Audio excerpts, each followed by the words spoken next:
وللحديث عن قائمة الخضر في كان 2017 ينضم إلينا في الأستوديو زميل حفيظ دراجي المعلق بقنوات بين سبورتس. كابتن حفيذ، مساء الخير، كل عام وانت بخير. كل سنة وانت طيبة. كابتن حفيظ، الآن هل دفع اللاعبان بالفعل ثمن التصريحات بعد النتائج السلبية نوعا ما للمنتخب الجزائري الأخيرة، أم أن ليكنز محق في اختياراته لهذه التشكيلة؟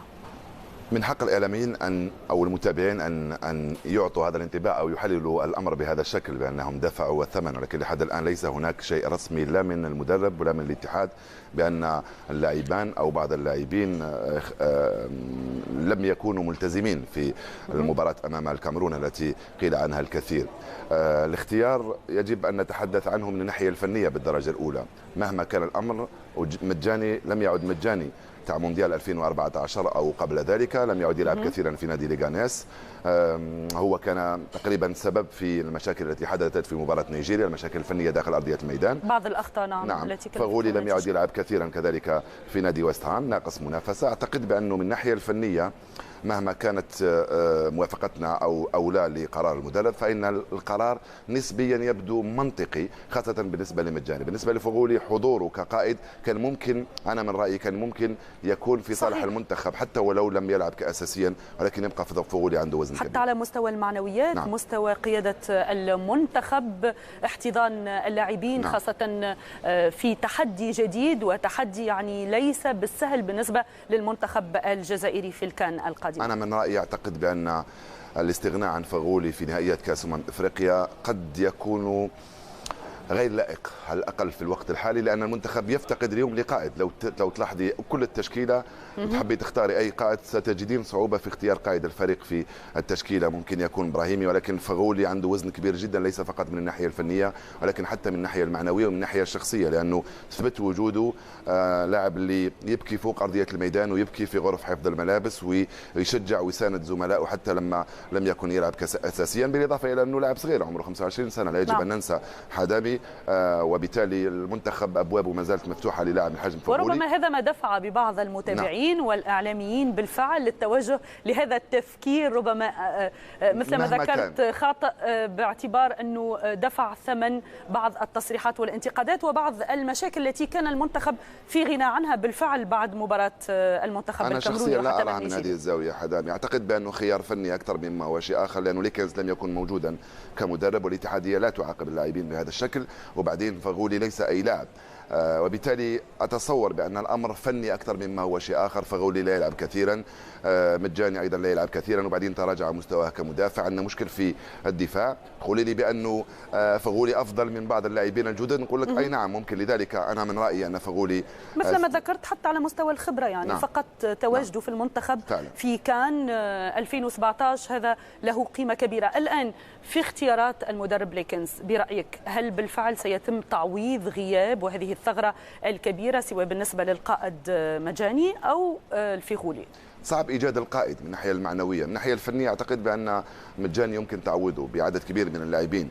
فغولي لم يعد يلعب حتى في المنتخب في المباريات الأخيرة، وبالتالي لأنه عندنا زحمة في الأمام وفي وسط الميدان.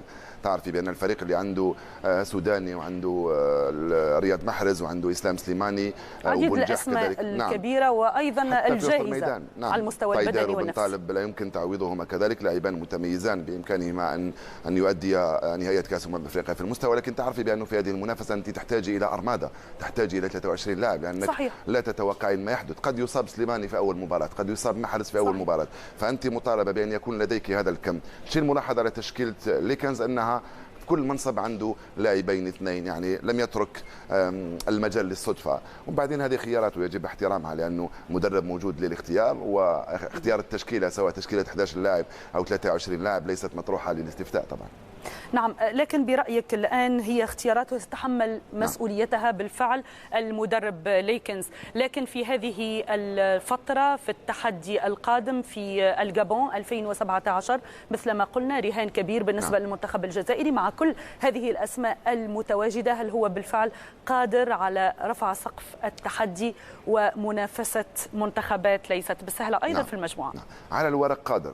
الشيء الجميل هذه المرة هو أن الضغط لم يعد كبيرا على عناصر المنتخب الجزائري، لأنه ليس المرشح رقم واحد بالنسبة للجزائريين وبالنسبة حتى لمتتبعي الكرة بسبب نتائجه في تصفيات كأس العالم.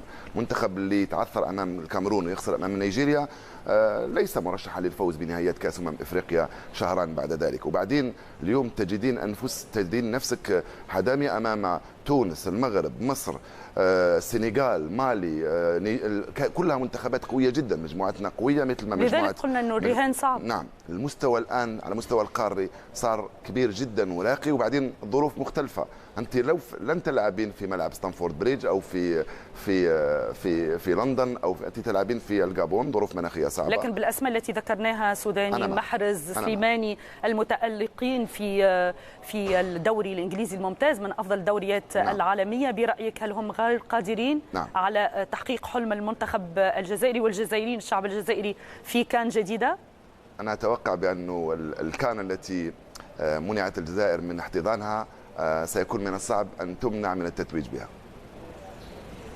كان 2017 منحت للجابون على حساب الجزائر، ولكن من الناحية الفنية أتصور بأن سيكون التعويض، وبإمكان المنتخب الجزائري أن يتوج بلقب الكأس التي كان من المفروض أن تنظم في الجزائر. من خلال الدور الأول برأيك والمنتخبات التي سيواجهها المنتخب الجزائري، حظوظ مجموعة ليكنز الحالية؟ الفوز بالمباراة الأولى مهم جدا بالنسبة للمنتخبات، سواء بالنسبة للجزائر مع زيمبابوي أو لتونس مع السنغال.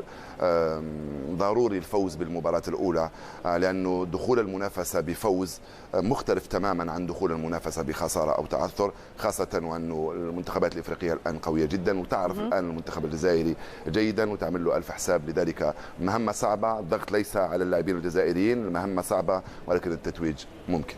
المواجهة العربية في كلمة؟ كنت أتمنى أن تكون الثالثة، الثانية صعبة شوية، خاصة الثانية تكون صعبة. كنت أتمنى أن تكون الثالثة، وأنا متأكد بأنه ستكون مواجهات عربية في الأدوار المتقدمة، يعني بالإضافة إلى الجزائر تونس ستكون مواجهات عربية في ربع النهائي ونصف النهائي. حظ موفق للمنتخب الجزائري وأيضا لبقية المنتخبات العربية. نعم، لبقية المنتخبات. شكرا جزيلا لك يا كابتن حفيظ الدراجي على قنوات بين سبورتس. شكرا.